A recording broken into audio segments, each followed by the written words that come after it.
ఈరోజు ఈ press meet ముఖ్య ఉద్దేశం కందుకూరు పట్టణంలో మీ అందరికీ తెలిసిన విషయమే. గత కొన్ని దశాబ్దాల నుంచి ఈ మున్సిపాలిటీ అభివృద్ధికి నోచుకోక ప్రజలు ట్రాఫిక్ విషయంలో కూడా అనేక ఇబ్బందులు గురవుతూ ఉన్నారు. ఇట్లా కందుకూరు పట్టణాన్ని ఒక మంచి మున్సిపాలిటీగా తీర్చిదిద్దాలనే ఉద్దేశంలో భాగంగా మీకు అందరికీ తెలిసిన విషయం పామూరు రోడ్ సర్కిల్ నుంచి ఎన్టీఆర్ విగ్రహం వరకు, అలాగే కొత్తగా మరలా అంబేద్కర్ గారి విగ్రహం నుంచి ఏదైతే ఆర్యవైశ్య కాలనీ దగ్గరికి వాసవి నగర్ వరకు డబుల్ లైన్ రోడ్లు వేసి సెంట్రల్ లైటింగ్ పెట్టడానికి గౌరవ మంత్రివర్యులు నారాయణ గారు సహాయ సహకారాలతో 2-3 డేస్లో భూమి పూజ చేయడం జరుగుతూ ఉంది. ఇవన్నీ కూడా దీంతోపాటు ఈ మధ్య నుడా చైర్మన్ గారితో కూడా మాట్లాడి 2 కోట్ల రూపాయలు పట్టణంలో ఎప్పుడో ఓల్డ్ మున్సిపాలిటీ ఏరియా ఏదైతే ఉందో ఆ మైనార్టీస్ కాలనీస్ కానీ అలాగే కొన్ని ప్రాంతాలు మనం తిరుగుతూ ఉంటే ఈ డోర్ టు డోర్ క్యాంపెయిన్లో పాత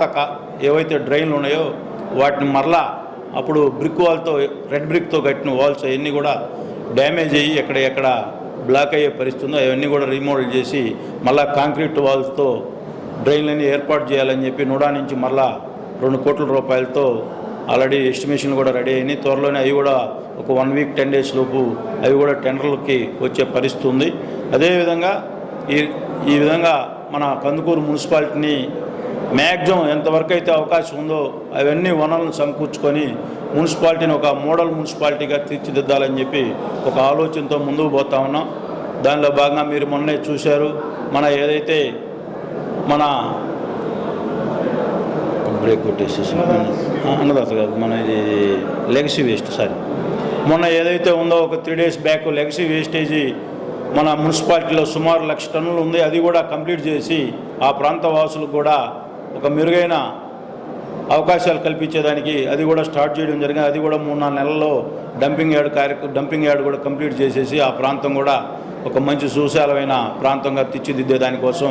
మనం ముందుకు పోతా ఉన్నాం. ఈరోజు అన్నదాత సుఖీభవ మన నియోజకవర్గంలో 31,850 మందికి లబ్ధిదారులు ఉంటే 31,000 మందికి ఆల్రెడీ అమౌంట్ కూడా రావడం జరిగింది. కనీసం 2% 1% తేడాతో అందరికీ కూడా 98-99% రైతుల అకౌంట్లో జమ చేయడం జరిగితే ఈరోజు సాక్షి పేపర్లో మీరు అందరూ కూడా చూశారు, రైతులు కష్టాలు పడతా ఉన్నారు. మీ గవర్నమెంట్లో మీకు చేతగాని తనం వలన ఆ రోజు 30% 40% మంది లబ్ధిదారులకి మీరు కనీసం వాళ్ళని పట్టించుకోని పరిస్థితి ఉంటే ఈరోజు 98% 99% తెలుగుదేశం పార్టీ ఉమ్మడి ప్రభుత్వం ఏదైనా ఒక స్కీమ్ తీసుకుంటే డైరెక్ట్గా 98-99% ఈరోజు తల్లికి వందనం కూడా గ్రామాల్లో పోతే మ్యాక్సిమం 99% ప్రతి తల్లి అకౌంట్లో అమౌంట్ జమ చేసిన ప్రభుత్వం ఈ ఉమ్మడి ప్రభుత్వం. మీరు చేతగాక మీరు పరిపాలన అందించడం చేతకాకపోతేనే మిమ్మల్ని 11 సీట్లకు పరిమితం చేసినా కూడా ఇంకా కూడా చివరికి పులివెందుల్లో డిపాజిట్లు కూడా రాని పరిస్థితి ఉందంటే మీ పార్టీకి మీరు ఇంకా ఇటువంటి రాతలు రాసుకొని ఇంకా ప్రజల్లో పలసనవడం తప్పితే మీకు మంచి జరిగే పరిస్థితి ఉండదు. ఇకనైనా కూడా ఈ సాక్షి యాజమాన్యం ప్రజల్లో ఏముంది, ప్రజల్లో నుంచి కనీసం ఒక 5% 10% వేరియేషన్తో మీ పత్రికల్లో రాస్తే ప్రజలు దాన్ని ఆశీర్వదిస్తారే కానీ మీరు జరిగేది ఒకటి జరగకుండా ఉండేదాన్ని పేపర్లో రాసుకుంటే మీరు ఇంకా పలసనైపోయే పరిస్థితి ఉంటుందని ఇది సాక్షి యాజమాన్యం గమనించాలని చెప్పి కోరుకుంటూ ఈరోజు కందుకూరు నియోజకవర్గంలో ఈ సంవత్సర కాలంలో 500 మందికి సీఎం రిలీఫ్ ఫండ్ చెక్కులు ఇవ్వడం జరిగింది. ఈరోజు 85 మంది లబ్ధిదారులకి 86 మంది లబ్ధిదారులకి 85,50,000 రూపాయలు సీఎం రిలీఫ్ ఫండ్ చెక్కులు ఇచ్చామంటే ఈ రాష్ట్ర ప్రభుత్వానికి పేదల పట్ల పేదల ఆరోగ్యం పట్ల ఎటువంటి కమిట్మెంట్తో పనిచేస్తూ ఉందో మీరందరూ కూడా ఒకసారి ఆలోచించాలని చెప్పి, పేద ప్రజలు బాగుంటేనే ఈ రాష్ట్రం బాగుంటుంది, సమాజం అంతా బాగుంటేనే ఈ రాష్ట్రం బాగుంటుందని చెప్పి గౌరవ ముఖ్యమంత్రి గారు అలాగే యువ నాయకుడు లోకేష్ బాబు గారు, డిప్యూటీ సీఎం పవన్ కళ్యాణ్ గారు ఈ రాష్ట్ర అభివృద్ధి ధ్యేయంగా పనిచేస్తూ ఉన్నారు. వాళ్ళందరికీ కూడా ఈ రాష్ట్ర ప్రజలందరూ కూడా వాళ్ళ వెనక నడవడానికి ఎన్ని స్కీమ్స్ అన్నీ కూడా ఏవైతే ఎలక్షన్లో చెప్పాం ప్రతి స్కీమ్ని ఇంప్లిమెంటేషన్ చేస్తున్న ముఖ్యమంత్రి ఈ రాష్ట్ర ముఖ్యమంత్రి నారా చంద్రబాబు నాయుడు గారు అని చెప్పి మేమందరం ప్రజల్లో వాళ్ళ సంతోషాలు చూస్తూ ఉంటే ఈరోజు సీఎం రిలీఫ్ ఫండ్ చెక్కులు ఇస్తూ ఉంటే ఒక్కొక్క పేదవాళ్ళకి అబ్బూరు పుల్లయ్య అని ఒక కిడ్నీ ప్రాబ్లం వస్తే 10,42,953 రూపాయలు ఒక